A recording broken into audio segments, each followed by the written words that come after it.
আসসালামু আলাইকুম রহমতুল্লাহি ওয়া বারাকাতুহু। 4 নম্বর জাল হাদিস, কালবুল মুমিনে আরশুল্লাহ, মুমিনের কলব আল্লাহর আরশ। আল কালবু বাইতুর রব, কলব হইছে রবের ঘর।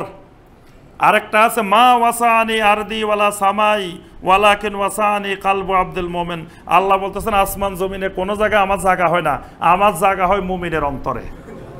একেবারে ডাহা মিথ্যা কথা, জাল হাদিস। পৃথিবীর কোনো হাদিসের গ্রন্থেই আসে নাই। মানে জাল হাদিস হইতে হইলেও কিছু শর্ত আছে। যারা জাল হাদিস বানাইছে তারা একটা সনদ বানাইতেন, অমুকের থেকে অমুক, অমুকের থেকে অমুক, এরকম বানাইতেন।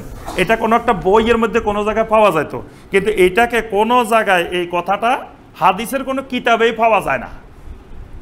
এই জন্য মোল্লা আলী কারি রহমতুল্লাহ আলাই, ইমাম ইবনে তাইমিয়া রহমতুল্লাহ আলাই, ইমাম সাখাবি রহমতুল্লাহ আলাই সবাই বলছেন যে এই কথাটা সম্পূর্ণ ডাহা মিথ্যা কথা, জাল হাদিস।